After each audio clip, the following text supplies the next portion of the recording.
Hey guys, hope you're doing well. Today, I just want to go over another approach, another perspective of psychology. And I want to talk about your assignment, the career paths and professions in psychology, and go into a little bit more detail about that so you know what we're doing. Friday, you'll just work on that professions, the career paths and psychology assignment. And Monday, you'll have presentations. Okay. So once we return, you'll have presentations. If you're remote, if you're learning from home, TVA option, whatever have you, I like you to record your presentation. You do not have to be in a presentation yourself, but I need you to record it. You can just screenplay obviously your screen and record your presentation as you're going over your assignment, obviously, whatever career path you choose. I found it's easier just to upload it to YouTube and then just to share the link to the assignment Dropbox, and I'll be able to grade it that way. So that is what I'm looking to Friday, and then Monday having presentations, and then I'm thinking Tuesday review, Wednesday test for next week. So real quick, Bellringer for today. Describe the cognitive view of psychology. Detail Noam Chomsky's belief of innate language. So I'll let you guys work on that, pause the video, and I'll talk about it here soon. So cognitive view of psychology, it's really just how we learn from our interactions or the stimulus that is projected to us. Okay, so how we react to certain stimulus. It's a lot like the behaviorist model. Okay, we'll talk about behaviorism here soon and how that is obviously how we're reacting to certain stimulus and how we learn, how we develop connections, experiences from our emotions, our memory of a certain event. And that's kind of detailing our personality, our characteristic traits. So cognitive view, how we learn from certain stimulus.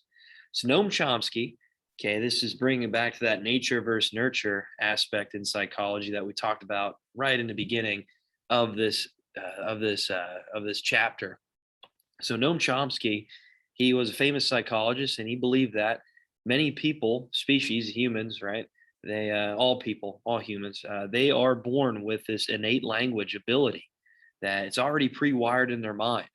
That they are born with the ability to communicate, okay, and having this really just etched into our brain, okay, and how this is obviously our ability to adapt over long periods of time and how to survive in our surroundings is because we can communicate with one another. I get it. All organisms, in some cases, can. Most of them, most species can communicate, not to the level, not to the extent of what humans can. So Noam Chomsky believed that all humans are born with that innate language ability, that they can communicate and that they can talk with one another in order to survival in their environment.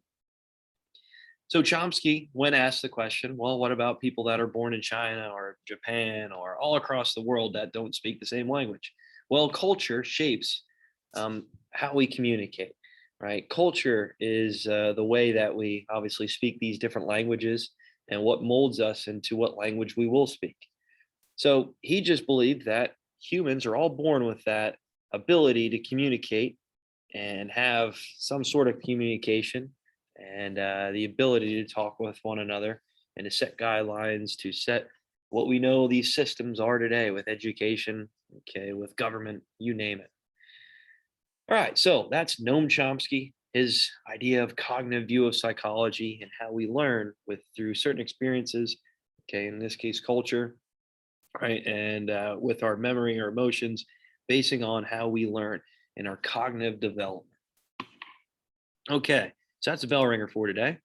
Terms for today, we have humanistic psychology and Maslow's hierarchy of needs. So if you want to pause the video, write down your definitions for humanistic psychology and Maslow's hierarchy of needs.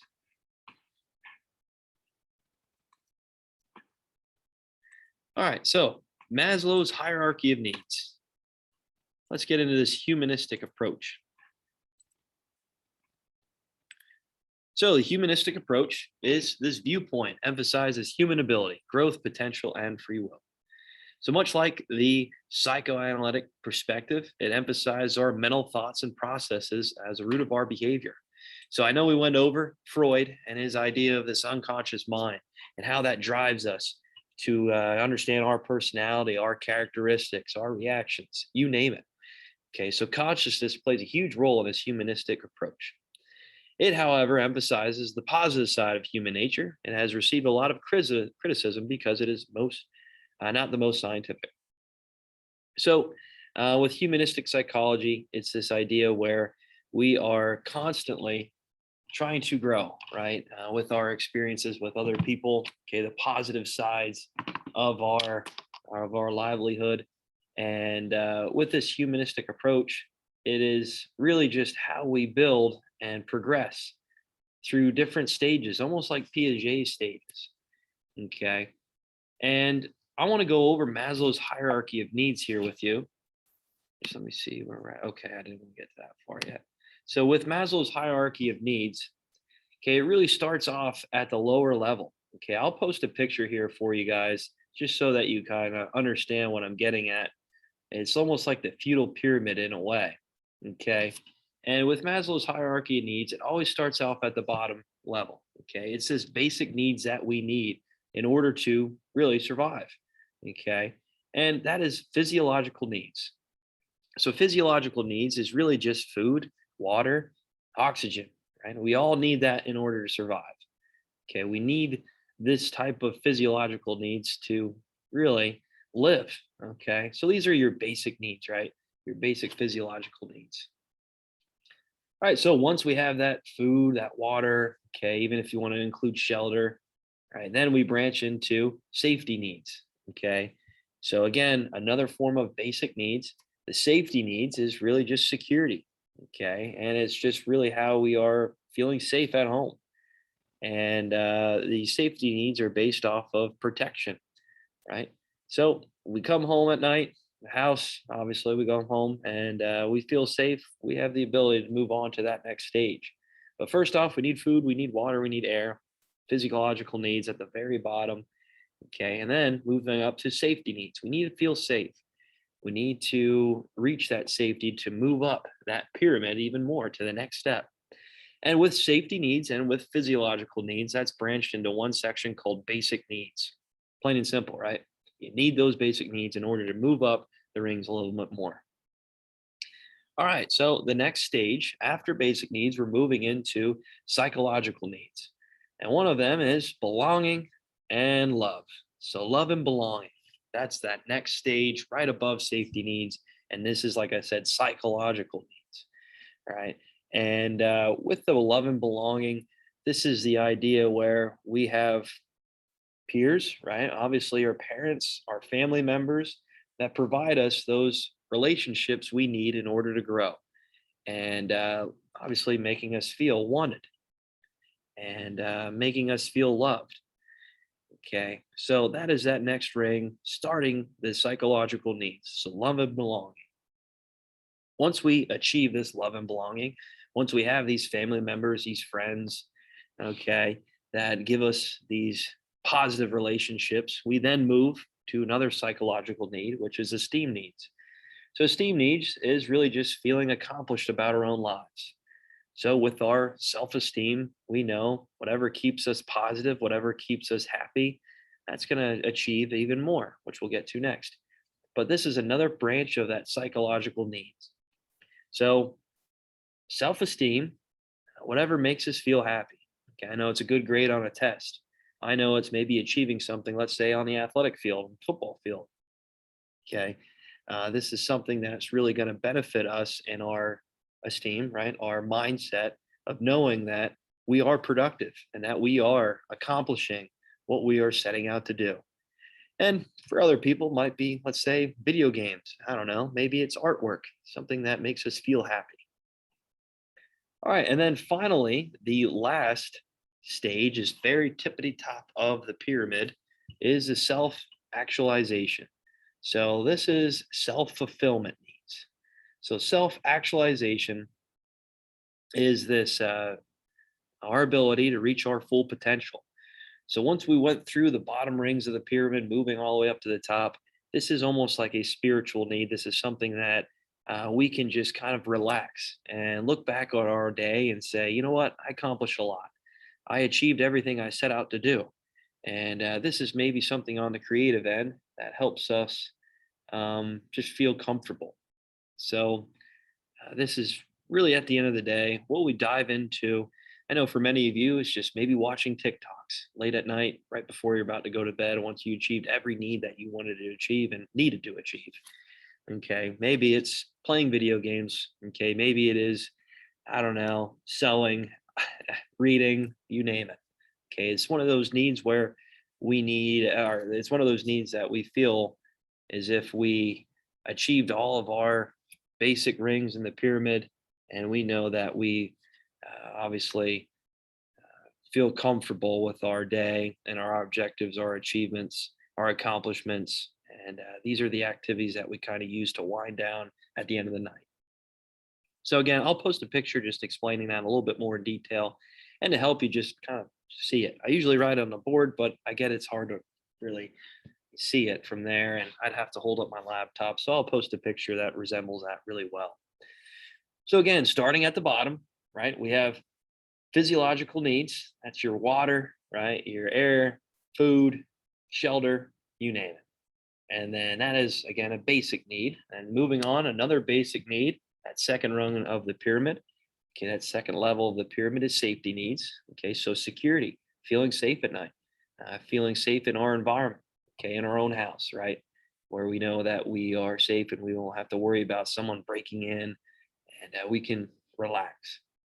So those are your basic needs. So physiological and safety. Okay, moving up, like I mentioned, this is your psychological needs. So your love and belonging. You need relationships, right?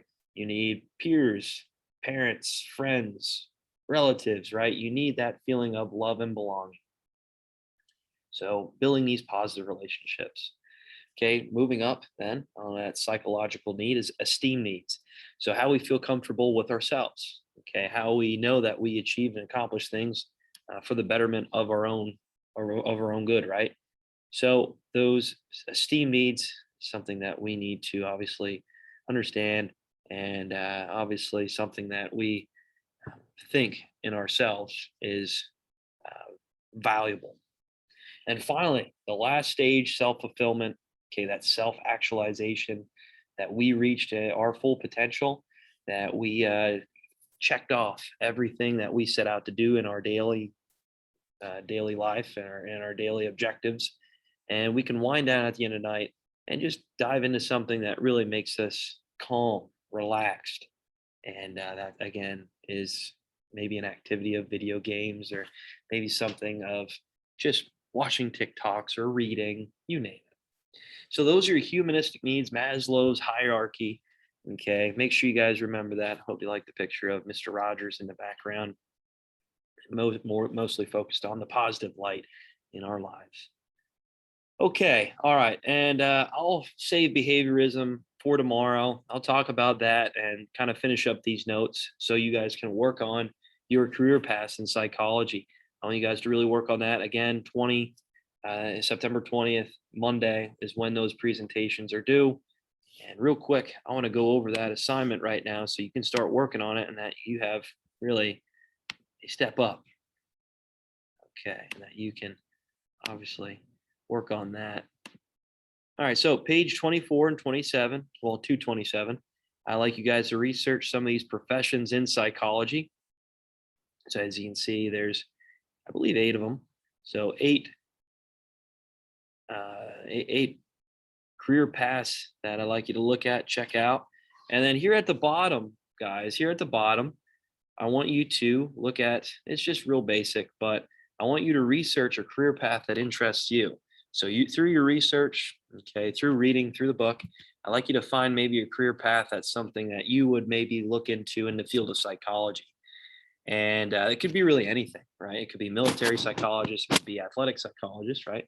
It could be a counselor, it could be working in a school, in a hospital. Okay, it could be experimental psychologist. Maybe you want to do research, experimentation, industry, business. Okay, how you're going to try to prepare people in the business to feel comfortable, to feel safe, to really maximize their work. Okay, maybe this is including charts, maybe this is including production, whatever have you. Uh, yeah, counseling. I think I went over some of the developmental psychologists, but I like you to do some research. So within your research, within your presentation, you can use a PowerPoint, you can do a Prezi, you can do Google Slides, whatever you'd like to do. Just include a job description. Okay, detail what the job's really all about, and maybe what it includes. Average salary. So, what are you going to be making with this career path, with this profession?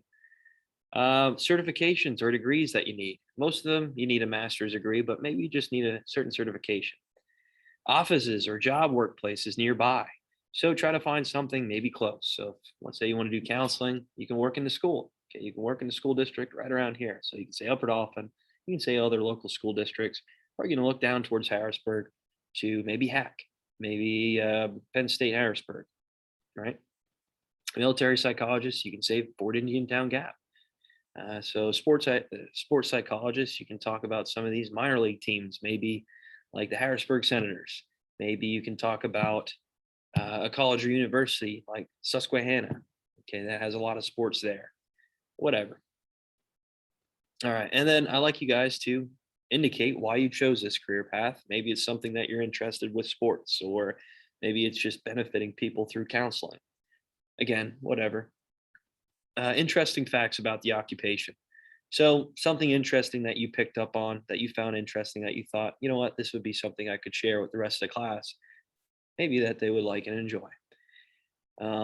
Finally, I like you guys to have citations. So, if you obviously you're going to do research, so in your book, if you find some information in your book, please cite the book.